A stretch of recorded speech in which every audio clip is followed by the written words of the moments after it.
Sarah Chin adjusted her glasses and stared at the computer screen in front of her. The numbers on the display showed flight patterns, fuel consumption rates, and maintenance schedules for the F-22 Raptor squadron based at Nellis Air Force Base in Nevada. To everyone around her, she was just another analyst in the intelligence division. She had been working in this windowless office for 3 years, and most people barely noticed when she walked by. The morning briefing had just ended, and the pilots were heading to their jets for routine training flights. Sarah watched them through the small window that looked out onto the flight line. They walked with confidence, their flight suits crisp, their heads held high. These were the elite of the elite, the chosen few who got to fly the most advanced fighter jet in the world. She envied them, but she also knew something they didn't. Sarah had been flying since she was 16 years old. Her father owned a small airport in rural Oregon, and she had spent her teenage years learning everything about aircraft. By the time she was 20, she could fly anything with wings. She joined the Air Force with dreams of becoming a fighter pilot, but fate had other plans. Her test scores were too high, her analytical skills too sharp. The Air Force needed intelligence analysts more than they needed another pilot, so they put her behind a desk instead of in a cockpit. She never complained. Complaining wasn't in her nature. But every day, she watched the F-22s take off and land, and every day she imagined herself at the controls. She knew every system on that aircraft better than most of the pilots who flew it.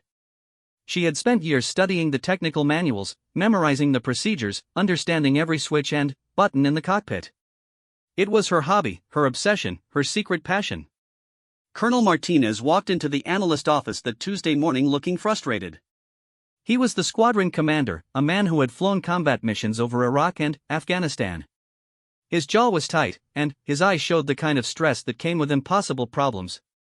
Sarah looked up from her computer as he approached her desk. "Chen, I need those fuel efficiency reports on my desk by noon," he said without looking at her directly. "The Pentagon is breathing down our necks about operating costs." "Yes, sir, already working on them," Sarah replied quietly. She had actually finished the reports an hour ago, but she had learned not to seem too eager or too fast. People got suspicious when you finished things too quickly. Colonel Martinez started to walk away, then stopped. He turned back to Sarah with a curious expression. "You've been here 3 years, right?" "Yes, sir." "You know a lot about the F-22 systems." It wasn't a question, but Sarah nodded anyway. "I try to understand the aircraft I'm analyzing, sir." "Have you ever actually been inside one?" Sarah felt her heart skip a beat. This was dangerous territory. "No, sir, but I've studied all the technical documentation." The colonel stared at her for a moment longer, then nodded and walked away. Sarah returned to her computer, but her hands were shaking slightly. She had almost said too much.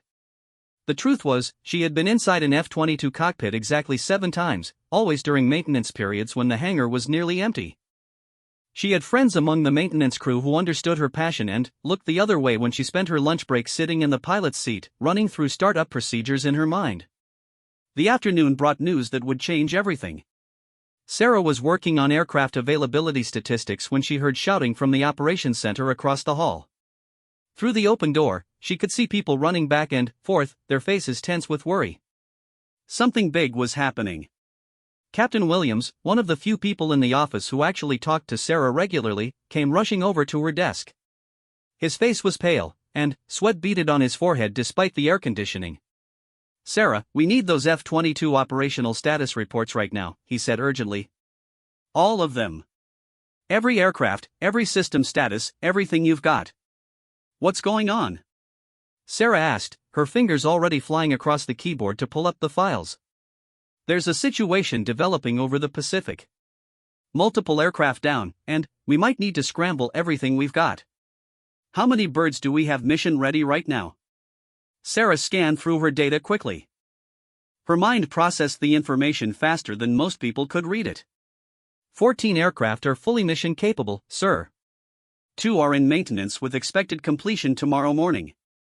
1 has a radar issue that won't be fixed until Friday. Captain Williams grabbed the printed reports from Sarah's printer before the ink was dry. "Thanks, you're a lifesaver." He started to run toward the operations center, then stopped. "Sarah, you might want to monitor the emergency frequencies. This could get interesting." Sarah didn't need to be told twice.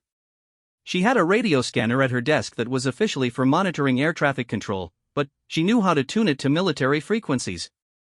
As she adjusted the dials, she began to hear fragments of urgent communications. Words like multiple hostiles, civilian aircraft in danger, and immediate response required filled the static-filled airwaves. The next hour passed like a blur. Sarah watched from her small window as ground crews swarmed over the F-22s on the flight line. Pilots were being called in from all over the base. The aircraft that had been scheduled for routine training were now being loaded with live missiles. This was no longer an exercise. Sarah's computer screen showed real-time updates on aircraft status. She watched as one by one, the F-22s changed from training configuration to combat ready. Her heart pounded as she realized that something serious was happening out there in the Pacific, something that required the full might of America's most advanced fighter squadron. At 4:30 in the afternoon, Sarah's world turned upside down. She was updating maintenance schedules when she heard Colonel Martinez's voice booming across the office. "Where's Chen? I need Chen right now." Sarah looked up to see the colonel striding toward her desk with a group of other officers behind him. Their faces were grim, and she could see the weight of command pressing down on Colonel Martinez's shoulders. "Sir, I'm right here," Sarah said, standing up quickly. "I need to know everything about F-22 tail number 05-4098. Everything. Maintenance history, system modifications, pilot qualifications required, everything you can tell me." Sarah's fingers flew across her keyboard. Aircraft 05-4098 was one of the newer F-22s in the squadron, with some of the most advanced electronic warfare systems. "Sir, that aircraft was upgraded last month with the latest stealth countermeasures. It requires Level 5 security clearance for operations, and pilots need specific certification on the new electronic warfare suite." "How many pilots on this base are certified on that system?" Colonel Martinez asked urgently. Sarah checked her pilot qualification database. Her stomach dropped as she read the results. "Sir, according to my records, only Captain Rodriguez has the full certification for that particular configuration." "Rodriguez is already airborne in another aircraft," the colonel said grimly. "Anyone else?" Sarah scanned through the database again, her heart sinking. "Sir, the only other pilot with that certification was Major Thompson, but he transferred to Langley last month." Colonel Martinez cursed under his breath. The other officers exchanged worried glances. Sarah could see the problem developing. They had an aircraft with capabilities they desperately needed, but no one qualified to fly it. In the background, she could hear radio chatter describing a situation that was getting worse by the minute. "Sir," Sarah said quietly, "may I ask what's happening?" Colonel Martinez looked at her for a long moment, as if deciding how much to tell her. Finally, he spoke. "There's a hijacked airliner over the Pacific carrying 300 civilians. The hijackers have electronic jamming equipment that's making it impossible for our standard aircraft to get a clear lock on them. They're heading toward the West Coast, and they've made threats about targeting population centers." Sarah felt the blood drain from her face. 300 innocent people, and a threat to cities full of millions more. "Sir, the electronic warfare suite on 05-4098 should be able to cut through any civilian jamming system." "That's what we're counting on," Colonel Martinez said. "But, without a qualified pilot, that aircraft might as well be a paperweight." Sarah's mind raced. She knew the F-22 systems better than almost anyone on the base. She had spent 3 years analyzing every component, every capability, every limitation. She had memorized the operating procedures for the electronic warfare suite because she found the technology fascinating. But she was just an analyst. She wasn't even officially a pilot in the Air Force's records. The colonel was about to turn away when Sarah made a decision that would change everything. "Sir," she said, her voice barely above a whisper, "I know those systems." Colonel Martinez stopped and looked back at her. "What did you say?" Sarah took a deep breath. This was the moment of truth. "Sir, I've studied every technical manual for the F-22, including the classified specifications for the electronic warfare suite. I know how those systems work. Knowing how they work and being able to operate them are two different things, Sergeant." "I understand that, sir. But I also have over 3,000 hours of flight time." The colonel's eyes widened. "Flight time in what?" Sarah's secret was about to come out. Everything, sir. Single engine, multi-engine, jets, helicopters. I have a commercial pilot's license and an instrument rating. I've been flying since I was 16. The office had gone completely silent. Every officer was staring at Sarah as if she had just announced she could walk on water. In the 3 years she had worked in this office, she had never mentioned her flying experience to anyone. She had kept it hidden, thinking it would only make her job harder if people knew what she really wanted to do. Colonel Martinez stepped closer to her desk. Sergeant Chen, are you telling me that you're a qualified pilot and you've been working as an analyst for 3 years? Yes, sir. The Air Force needed analysts more than pilots when I enlisted. I never brought up my flight experience because it wasn't relevant to my assigned duties. The colonel stared at her for what felt like an eternity. Sarah could hear the wall clock ticking, the hum of computers, the distant sound of jet engines spinning up on the flight line. In that moment, she realized that her entire career, maybe her entire life, was about to change direction. Sergeant, Colonel Martinez said slowly, how familiar are you with F-22 cockpit procedures? This was the question Sarah had been both hoping for and dreading. Sir, I've memorized the emergency procedures manual and the standard operating procedures. I've also. She hesitated, knowing that what she was about to say could get her in serious trouble.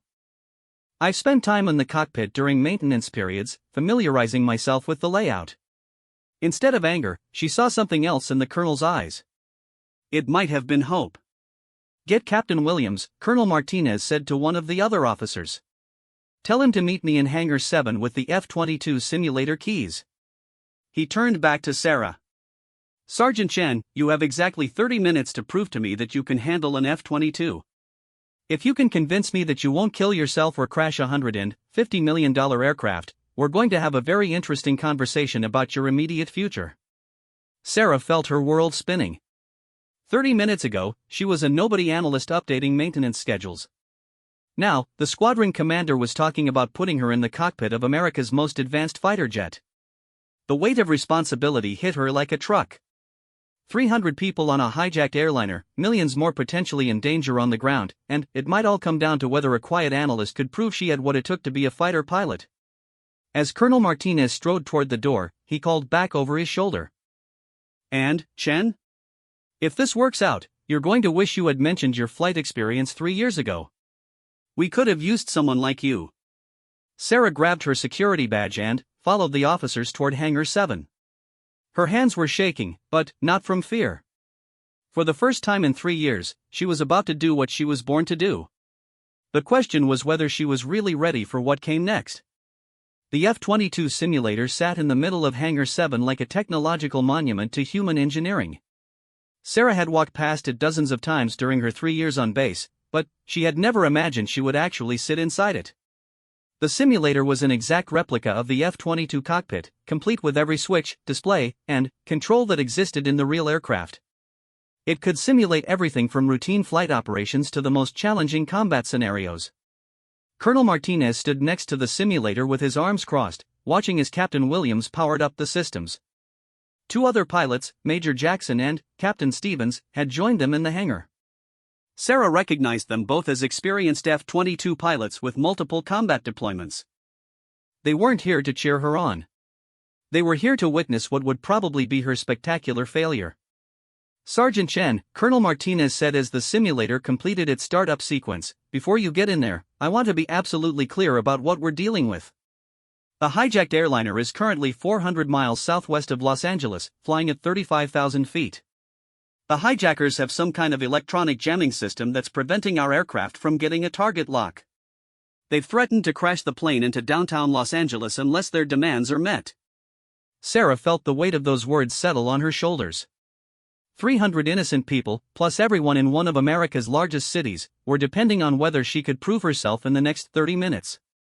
The electronic warfare suite on aircraft 05-4098 should be able to penetrate their jamming, the colonel continued, but only if the pilot knows exactly how to configure and operate those systems. Most of our pilots have basic training on electronic warfare, but the advanced countermeasures require specialized knowledge that takes months to master. Major Jackson stepped forward. Sir, with all due respect, putting an untested analyst in an F-22 during a crisis situation could make things worse.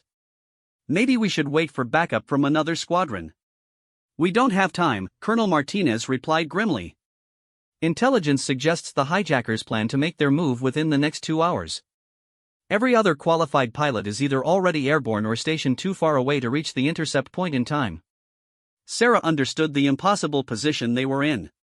The colonel was considering something that would normally be unthinkable because they had run out of conventional options. She also understood that this might be the only chance she would ever get to prove what she was capable of. Sir, Sarah said quietly, I'm ready to try. Colonel Martinez nodded toward the simulator. Show me what you've got, Sergeant. Sarah climbed into the simulator cockpit and immediately felt like she was coming home. Every switch and display was exactly where she had memorized it would be from her secret study sessions in the real aircraft. Her hands moved instinctively to the startup controls, beginning the procedures she had practiced hundreds of times in her mind. Engine startup sequence initiated, she announced, her voice steady despite the adrenaline coursing through her system. APU online, main engine spooling up, all systems showing green. Captain Williams, monitoring the simulation from his control station, raised an eyebrow. She's doing the startup procedure perfectly. No hesitation, no checking the manual.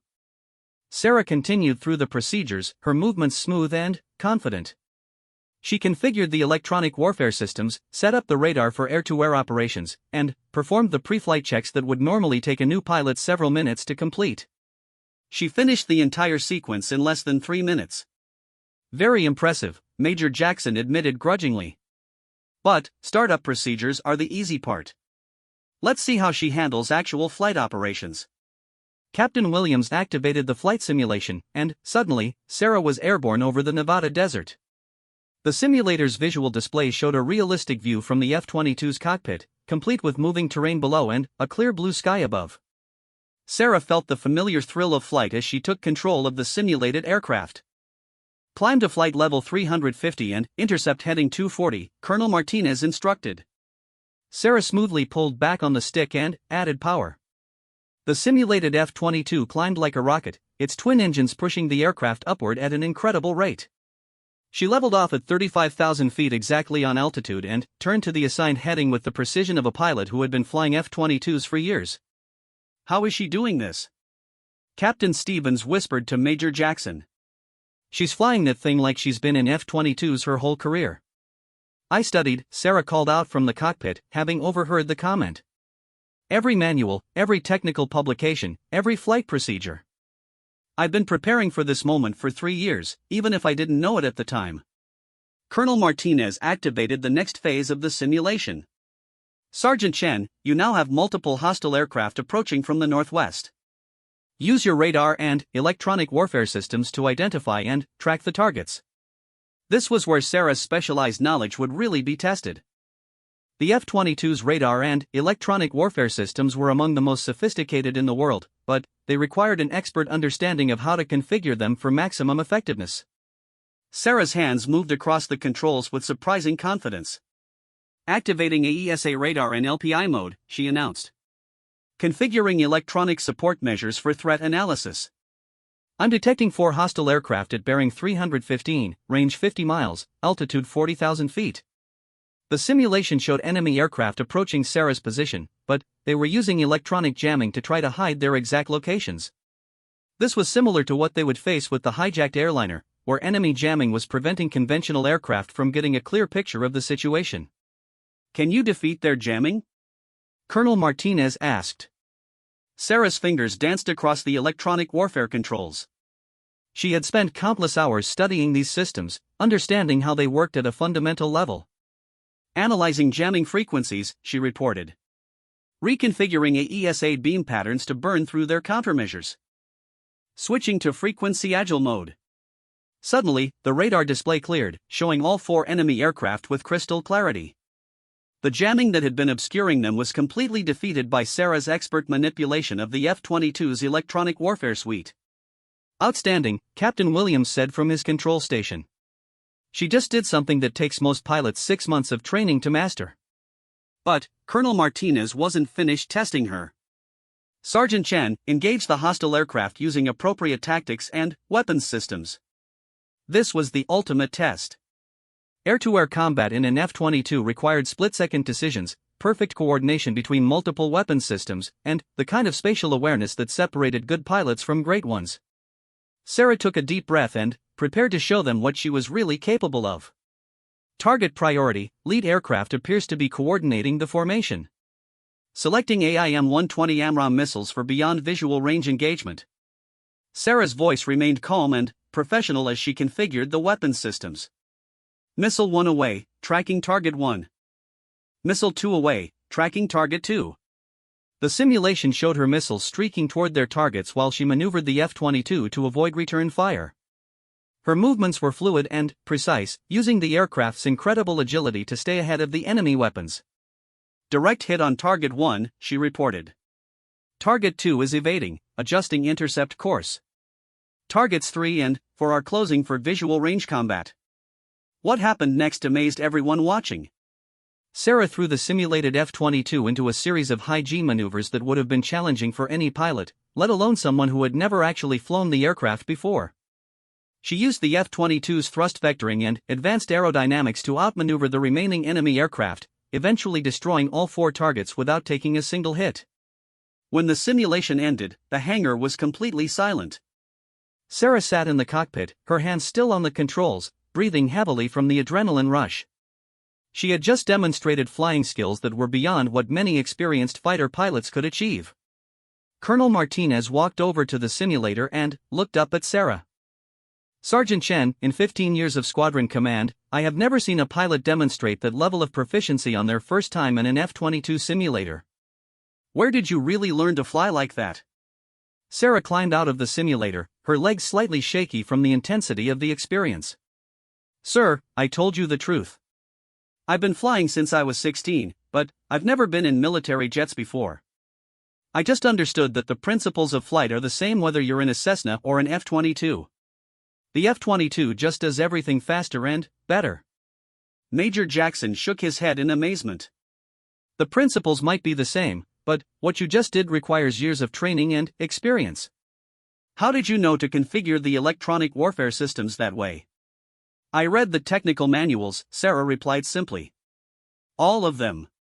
Multiple times. I memorized the procedures because I found them fascinating. I never thought I'd actually get to use that knowledge. Captain Stevens looked at Colonel Martinez. Sir, if she can do that in a simulator, she might actually be able to handle the real thing. The colonel was quiet for a long moment, weighing the decision that could determine the fate of hundreds of innocent people. Finally, he spoke. Sergeant Chen, I'm going to ask you a question, and I need you to give me an absolutely honest answer. Do you believe you can safely operate aircraft 05-4098 in a real combat situation against a hijacked airliner? Sarah felt the weight of the moment pressing down on her. Everything she had worked for, everything she had dreamed about, came down to this single question. But, more importantly, hundreds of lives depended on whether she could deliver on what she had just demonstrated in the simulator. Sir, she said, looking Colonel Martinez directly in the eyes, I know I can fly that aircraft safely. I know I can operate the electronic warfare systems effectively. The only thing I can't promise is that I can do it perfectly on my first try, but I believe I can do it well enough to complete the mission successfully. The colonel nodded slowly. That's the most honest answer I could have asked for. He turned to the other officers. Gentlemen, we have a decision to make. We can wait for backup that might not arrive in time, or we can trust that Sergeant Chen can do what she just demonstrated in the real world. Major Jackson stepped forward. Sir, I recommend we proceed. What she just showed us was not beginner's luck. That was the kind of flying that comes from deep understanding and natural ability. If she says she can do it, I believe her. Captain Stevens nodded in agreement. The hijackers aren't going to wait for us to find a perfect solution. Sergeant Chen might be our best option right now. Colonel Martinez looked at Sarah one more time. Sergeant, if we do this, you understand that there's no going back. Once you're in that cockpit, you're responsible for a mission that could determine whether 300 people live or die. Are you prepared for that responsibility? Sarah thought about all the years she had spent dreaming of this moment, all the time she had imagined herself in the pilot's seat of an F-22, all the hours she had spent studying and preparing for an opportunity that seemed impossible. Now that opportunity was here, and it came with the highest possible stakes. "Yes, sir," she said firmly. "I'm ready." Colonel Martinez made his decision. "Captain Williams, get Sergeant Chen fitted for flight gear immediately. Major Jackson, I want you and Captain Stevens to brief her on the tactical situation and communication procedures. We launch in 1 hour." As the officers dispersed to begin preparations, Sarah stood in the hangar looking at the real F-22s parked nearby. In 1 hour, she would be sitting in the cockpit of one of those aircraft, flying a combat mission that would test everything she had learned and everything she believed about herself. The quiet analyst who had spent 3 years in the background was about to step into the spotlight in the most dramatic way possible. The question was whether she was really ready for what came next, or whether she had just made a promise she couldn't keep. The flight suit felt strange against Sarah's skin as she walked across the tarmac toward aircraft 05-4098. She had worn many different types of uniforms during her Air Force career, but never anything like this. The G-suit wrapped around her legs and torso, designed to keep blood flowing to her brain during high acceleration maneuvers. The helmet felt heavier than she expected, with its built-in oxygen mask and communication systems. Every piece of equipment was a reminder that she was about to do something that most people could only dream of. Aircraft 05-4098 sat on the flight line like a sleeping predator. The F-22 Raptor was an impressive sight even when stationary, with its angular stealth design and powerful twin engines. Up close, Sarah could see the incredible attention to detail that had gone into its construction. Every surface was smooth and precisely machined to deflect radar waves. The aircraft looked like it had been designed by someone from the future and then sent back to the present day. Chief Master Sergeant Rodriguez, the senior enlisted member of the maintenance crew, met Sarah at the aircraft. He was a man in his 50s with graying hair and hands that showed decades of working on military aircraft. His expression was skeptical as he looked at the young woman who was about to fly his perfectly maintained F-22. "Ma'am, I've been working on these birds for 8 years, he said as he began the pre-flight inspection with Sarah. "I've never seen anyone go from analyst to pilot in one afternoon. Are you sure you know what you're getting into?" Sarah ran her hands along the aircraft's surface, checking for any damage or irregularities just as she had learned from the technical manuals. "Chief, I've been studying these aircraft for 3 years. I know every system, every component, every potential failure mode. The only thing I haven't done is actually fly one." "That's a pretty big thing you haven't done," Chief Rodriguez replied dryly. "Knowing about flying and actually flying are two completely different things." "I understand that," Sarah said, continuing her inspection of the aircraft's external systems. "But sometimes you have to trust that preparation and knowledge can substitute for experience, at least long enough to complete one mission." Chief Rodriguez watched as Sarah performed her pre-flight check with the thoroughness and attention to detail of an experienced pilot. She knew exactly where to look for potential problems, exactly which systems to verify, and exactly how to interpret what she was seeing. Her movements were confident and purposeful, showing none of the uncertainty he might have expected from someone who had never flown an F-22 before. "You know what, ma'am?" Chief Rodriguez said as they completed the external inspection. "I'm starting to think you might actually pull this off. I've seen a lot of pilots come and go, and you've got something different about you. You understand this aircraft in a way that most pilots never do." 20 minutes before takeoff, Major Jackson and Captain Stevens arrived to give Sarah her final mission briefing. They spread tactical charts across a small table next to the aircraft, showing the current position of the hijacked airliner and the planned intercept course. "The hijacked aircraft is United Flight 847, Major Jackson explained, pointing to the charts. Boeing 777 with 298 passengers and 12 crew members. It was en route from Tokyo to Los Angeles when it was taken over about 4 hours ago. The hijackers have turned off the transponder and changed course toward the California coast." Captain Stevens added more details. "Intelligence suggests there are at least 3 hijackers on board, possibly more. They've been using some kind of electronic jamming system that's preventing our other aircraft from getting a clear radar lock. That's where you come in. The advanced electronic warfare suite on your aircraft should be able to penetrate their jamming." Sarah studied the tactical situation carefully. "What are their demands? What do they want?" "That's the problem," Major Jackson replied grimly. "They haven't made any clear demands. They've just threatened to crash the aircraft into a populated area unless the United States pays for its crimes. Intelligence believes they might be planning a terrorist attack similar to September 11th. The weight of responsibility settled heavily on Sarah's shoulders. This wasn't just about proving herself as a pilot anymore. This was about preventing a catastrophic terrorist attack that could kill thousands of innocent people. She thought about the 298 passengers on the hijacked aircraft, probably terrified and unaware that their lives depended on whether a quiet analyst could rise to the occasion. What are my rules of engagement? Sarah asked. Captain Stevens hesitated before answering. That's complicated. Obviously, we want to save the passengers if possible. But, if it becomes clear that the hijackers intend to use the aircraft as a weapon against a populated area, you may be ordered to shoot it down. Sarah felt sick to her stomach. The idea of being ordered to destroy an aircraft full of innocent people was almost unbearable, but she understood the horrible mathematics of the situation.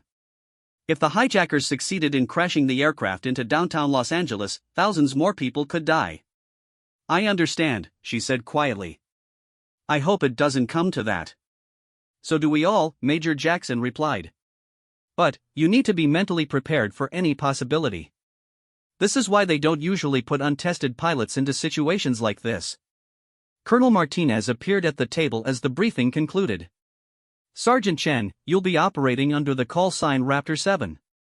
You'll be in radio contact with AWACS control aircraft, and I'll be monitoring from here. Major Jackson will be flying wing position in aircraft 05-4102, staying close enough to provide support if needed. Sarah looked up at the colonel. Sir, will Major Jackson be able to see through the jamming as well? Probably not, the colonel admitted. His aircraft has the standard electronic warfare suite, which should be effective against most jamming but might not be sufficient for what these hijackers are using. You'll likely be our primary sensor platform for this mission. The final piece of equipment Sarah needed was a sidearm. Captain Stevens handed her a standard-issue Beretta M9 pistol in a shoulder holster. The weight of the weapon under her arm was another reminder of how serious this mission had become. I hope you don't need that, Captain Stevens said. But, if something goes wrong and you have to eject over hostile territory, you'll want to have some way to defend yourself. With 15 minutes remaining before takeoff, Sarah climbed into the cockpit of aircraft 05-4098 for the first time. The cockpit was exactly as she had memorized from her studies and her brief experiences in the parked aircraft during maintenance periods, but now every switch and display was live and active. The heads-up display showed flight information, the multifunction displays were alive with system status information, and she could hear the quiet hum of the aircraft's electronic systems. Chief Rodriguez helped her connect the various life support systems. The oxygen supply, the G-suit connections, the communication systems, and the ejection seat safeguards all had to be properly configured before she could taxi for takeoff.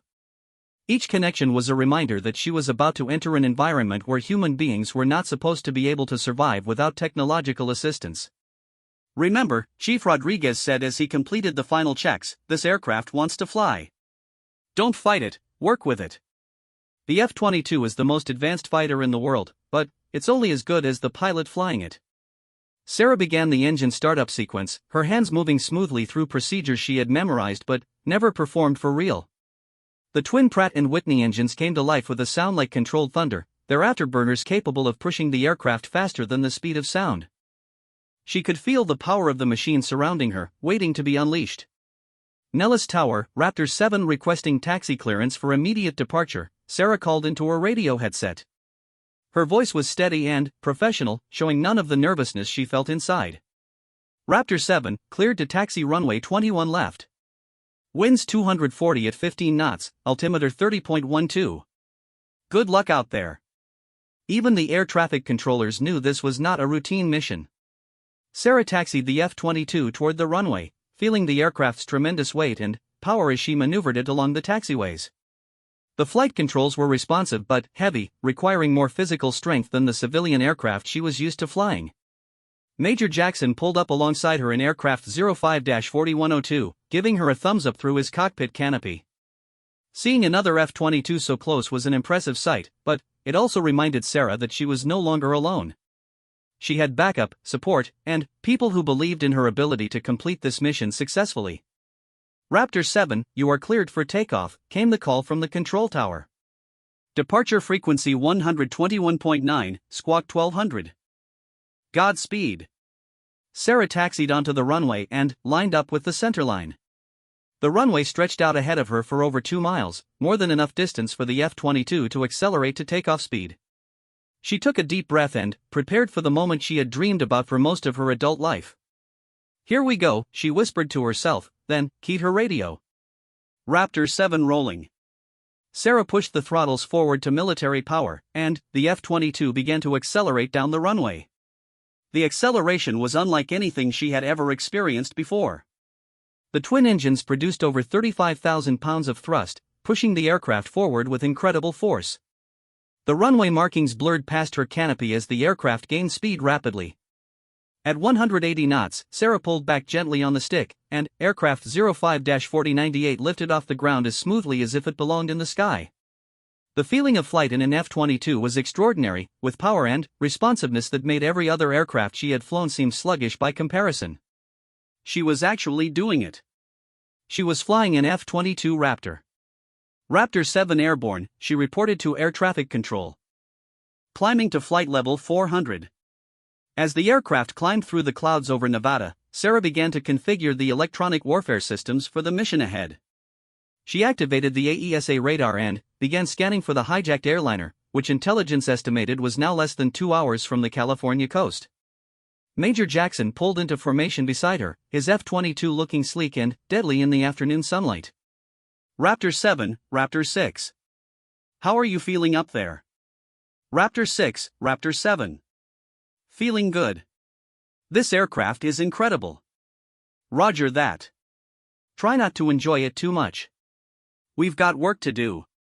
As they flew west toward the intercept point, Sarah realized that the easy part was over. Taking off and flying the F-22 had been challenging, but it was within her capabilities.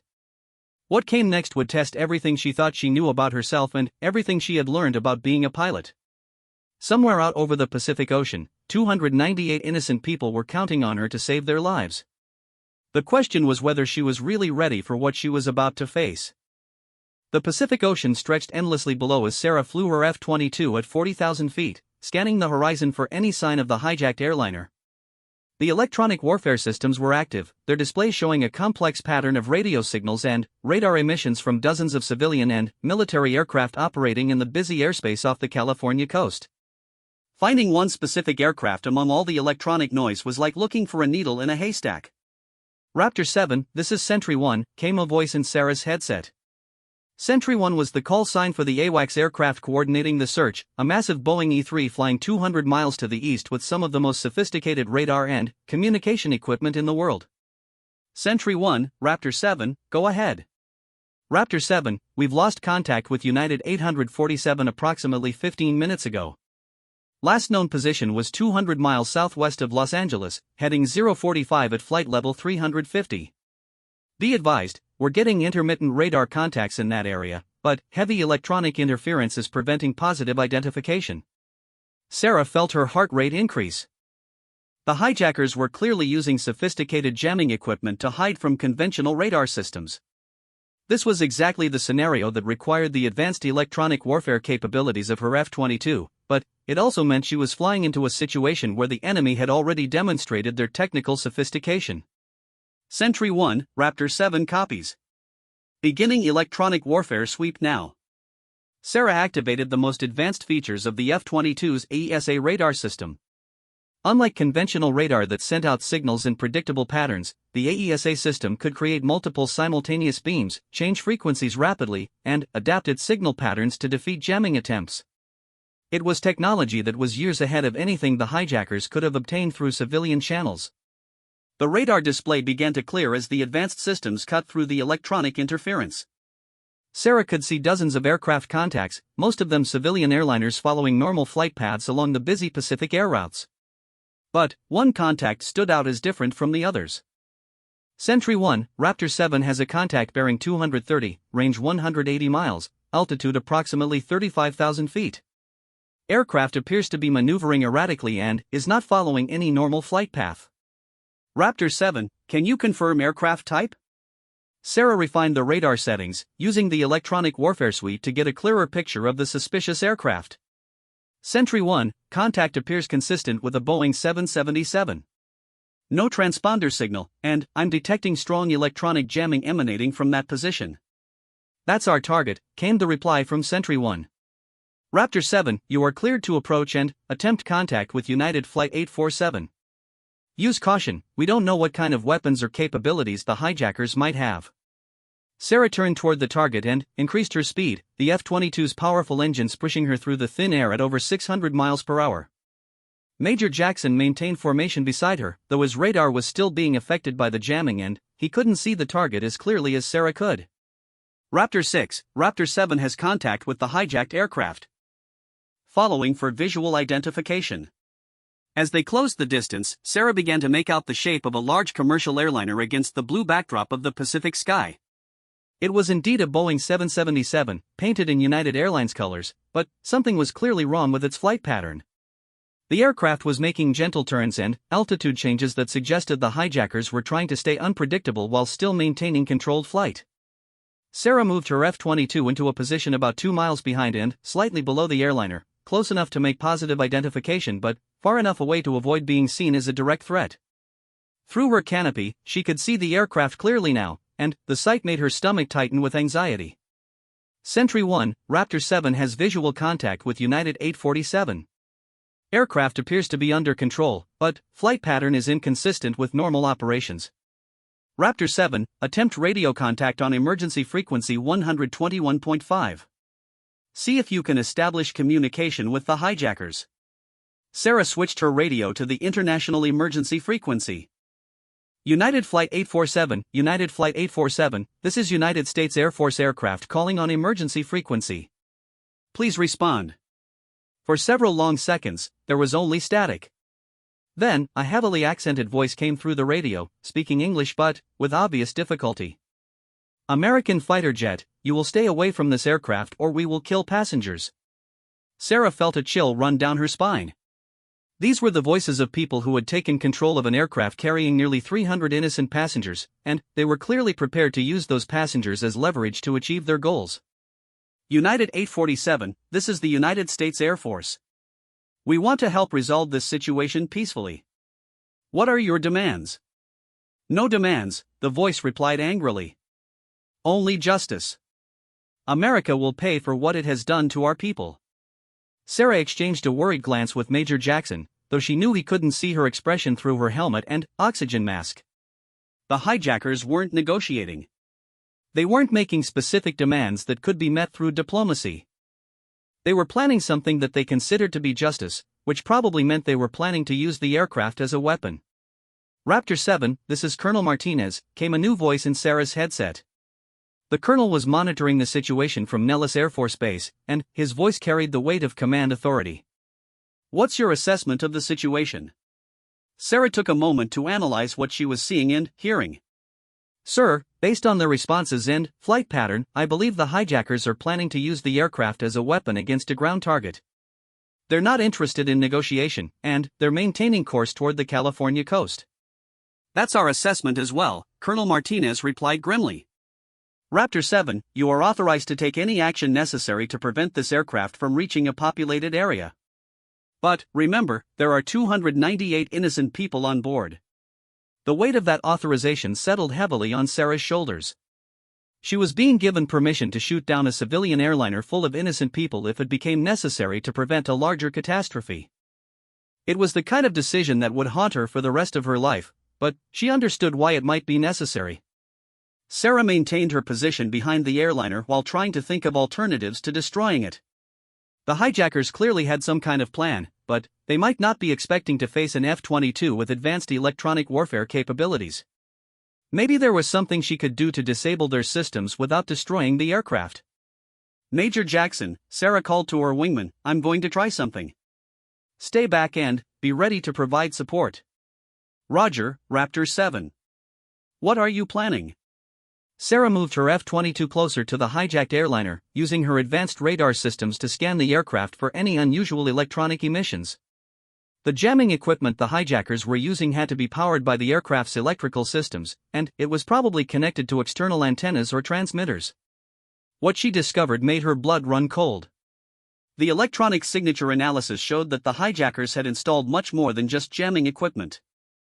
There were multiple transmitters, what appeared to be explosive charges, and some kind of remote detonation system. This wasn't just a hijacking. It was a sophisticated terrorist operation that had been planned well in advance. Sentry 1, Raptor 7 has analyzed the electronic signatures from the target aircraft. The hijackers have installed explosive devices and remote detonation equipment. This aircraft is definitely intended to be used as a weapon. The response from Sentry 1 was immediate and chilling. All aircraft, this is Sentry 1. United 847 is confirmed as a terrorist weapon. All units are cleared to engage if the aircraft approaches any populated area. Sarah realized that the situation had just escalated to its most serious level. The hijacked airliner was now officially classified as an enemy target, and she had been given authorization to destroy it if necessary. But she still hoped there might be another way. United 847, she called on the radio, this is the United States Air Force. You are flying toward restricted airspace. Turn south immediately or we will be forced to take action. American pilot, came the angry reply, we are not afraid of your threats. We have 300 hostages, and if you attack us, their blood will be on your hands. Sarah felt sick. The hijackers were using the passengers as human shields, counting on American reluctance to kill innocent people to protect their mission. But they had made a critical mistake. They assumed that the presence of hostages would prevent any military response. They didn't understand that sometimes preventing a larger catastrophe required making impossible choices. The airliner was now less than 100 miles from the California coast, and its heading would take it directly over Los Angeles. Intelligence estimates suggested there were over 4 million people in the potential target area. The horrible mathematics of the situation were clear, 298 lives versus potentially thousands or tens of thousands. Raptor 7, this is Colonel Martinez. How much time do we have before they reach the coast? Sarah checked her navigation systems.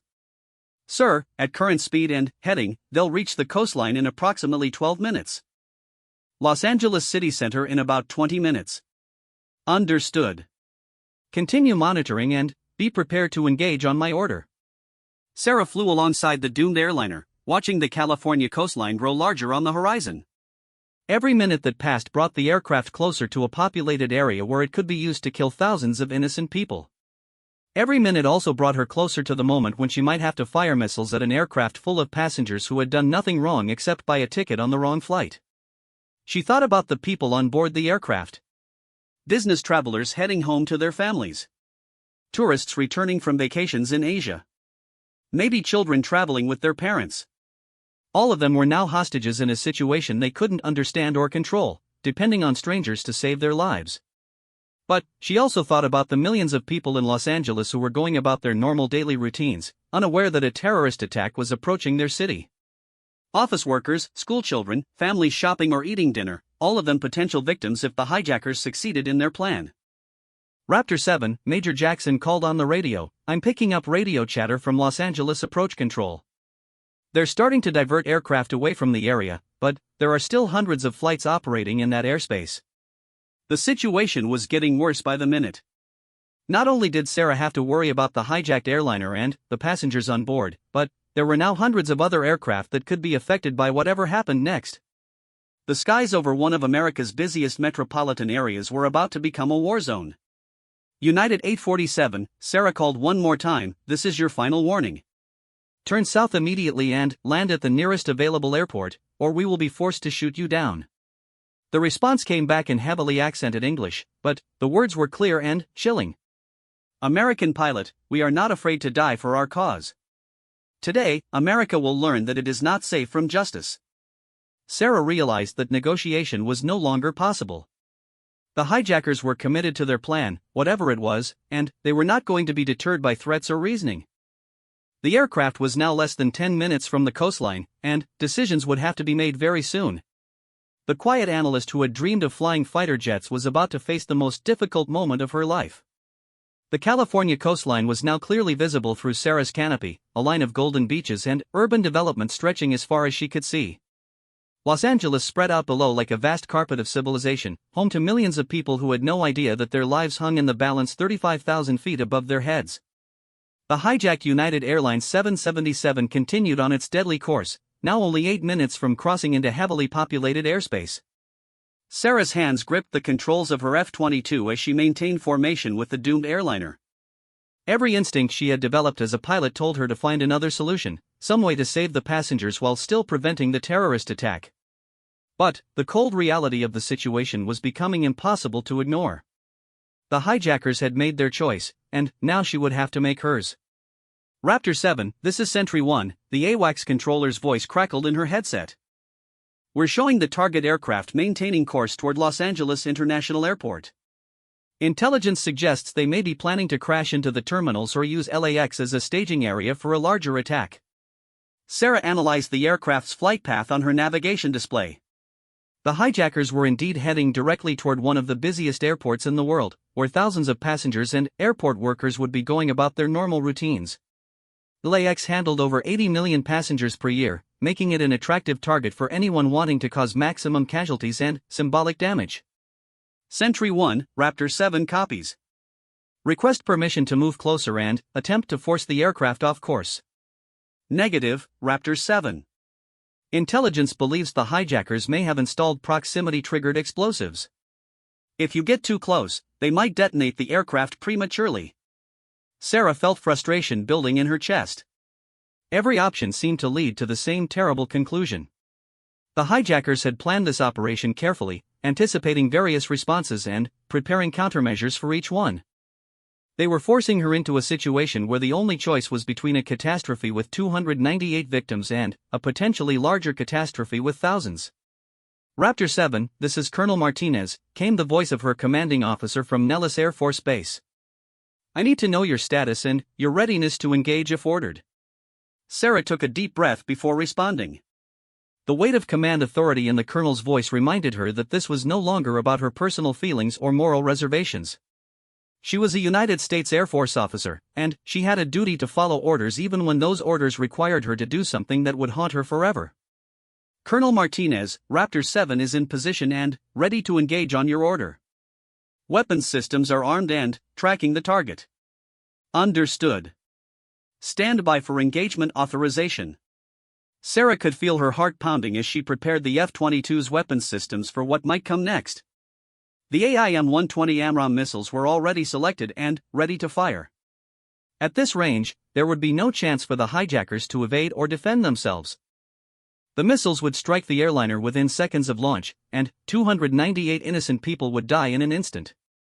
But, even as she prepared for the worst-case scenario, Sarah's mind was racing through alternatives. Her 3 years as an intelligence analyst had taught her to look at problems from multiple angles, to consider possibilities that others might miss. There had to be something she wasn't seeing, some option that could save both the passengers and the people on the ground. She studied the electronic signature analysis from the hijacked aircraft one more time, looking for any detail she might have missed.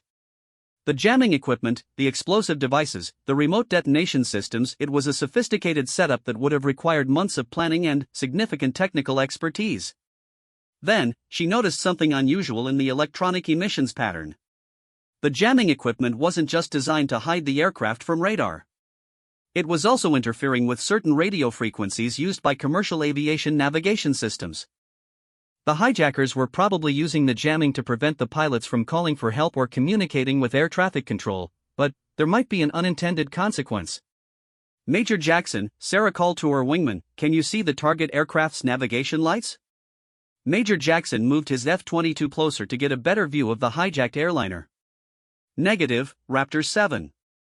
No navigation lights visible, and it looks like their landing lights are also off. Sarah's analytical mind began to piece together a disturbing possibility. Commercial aircraft relied on sophisticated navigation systems to maintain their precise flight paths, especially when flying over the ocean where there were no ground-based navigation aids. If the hijackers' jamming equipment was interfering with those systems, the pilots might be flying blind, navigating only by basic compass headings and altitude. Sentry 1, Raptor 7 has a question about the target aircraft's flight path. Has it been maintaining a precise course, or has it been making small corrections and adjustments? There was a pause while the AWACS crew checked their tracking data. Raptor 7, analysis shows the target has been making frequent small course corrections, consistent with manual navigation rather than GPS or INS guidance. Sarah felt a spark of hope. If the hijackers were interfering with the aircraft's navigation systems, they might not realize exactly where they were or exactly where they were heading. The California coastline looked similar for hundreds of miles, and, without precise navigation, it would be easy to mistake one target area for another. Sentry 1, what major landmarks or targets are located south of the aircraft's current position? Raptor 7, approximately 50 miles south of current position is Camp Pendleton Marine Corps Base. Beyond that is San Diego and the Mexican border. Sarah's mind raced as she considered the implications. If she could somehow trick the hijackers into thinking they were approaching Los Angeles when they were actually approaching a less populated area, she might be able to force them to execute their attack in a location where fewer innocent people would be at risk. But, how could she manipulate their navigation without them realizing what was happening?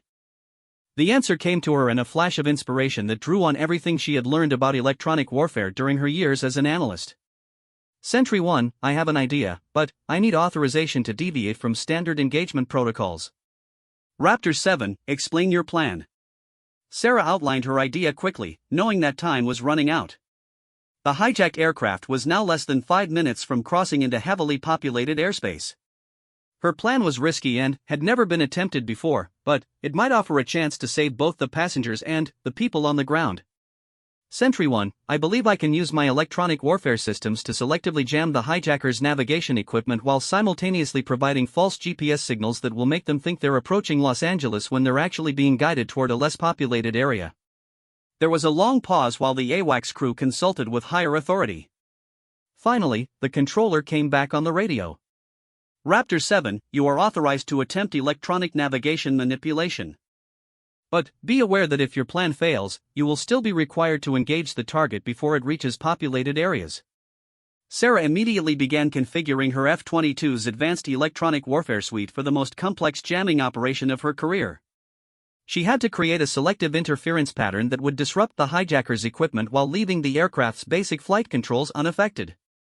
At the same time, she had to generate false GPS signals that would gradually steer the aircraft away from Los Angeles toward the less populated areas around Camp Pendleton. The process required split-second timing and incredible precision. Sarah had to match the frequency signatures of commercial navigation satellites while overpowering the hijackers' jamming signals. It was like performing surgery with a sledgehammer while riding a roller coaster, but her years of studying electronic warfare systems had prepared her for exactly this kind of challenge. Electronic warfare systems active, she announced over the radio. Beginning navigation manipulation now. Sarah watched her displays intently as her jamming signals began to interfere with the hijacked aircraft's navigation systems.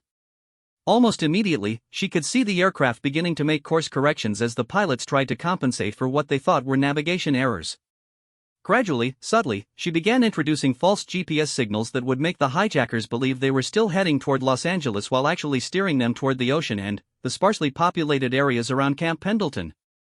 The process required constant adjustment and monitoring, as she had to maintain the illusion while gradually changing the aircraft's course by nearly 20 degrees. Sentry 1, target aircraft is responding to navigation manipulation.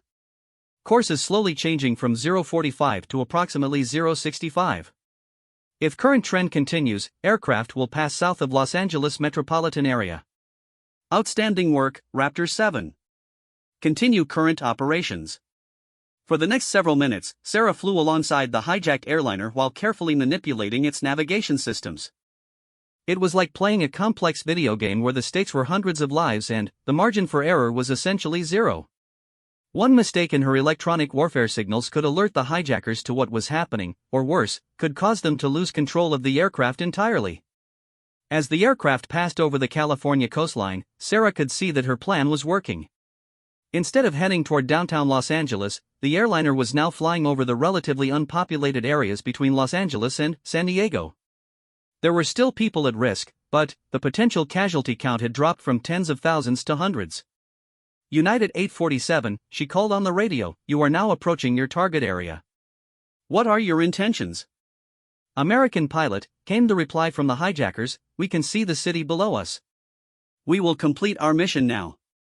Sarah's heart sank as she realized that the hijackers were about to execute their plan, whatever it was.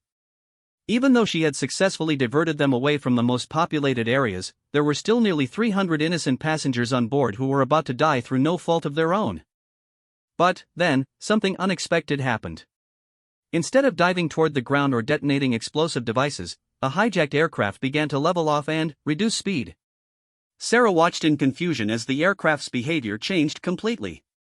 Sentry 1, target aircraft is not executing an attack profile. Repeat, target aircraft appears to be entering a holding pattern rather than diving toward ground targets. Raptor 7, we're seeing the same thing. Stand by while we try to determine what's happening. Sarah maintained her position near the aircraft while trying to understand what the hijackers were planning. After several minutes of circling, she heard new voices on the radio frequency, speaking in heavily accented English but with a tone of confusion and concern. American aircraft, this is the captain of United Flight 847. We have regained control of our aircraft. The hijackers have been subdued by passengers and crew members. Sarah felt a surge of relief and disbelief. United 847, this is United States Air Force Raptor 7.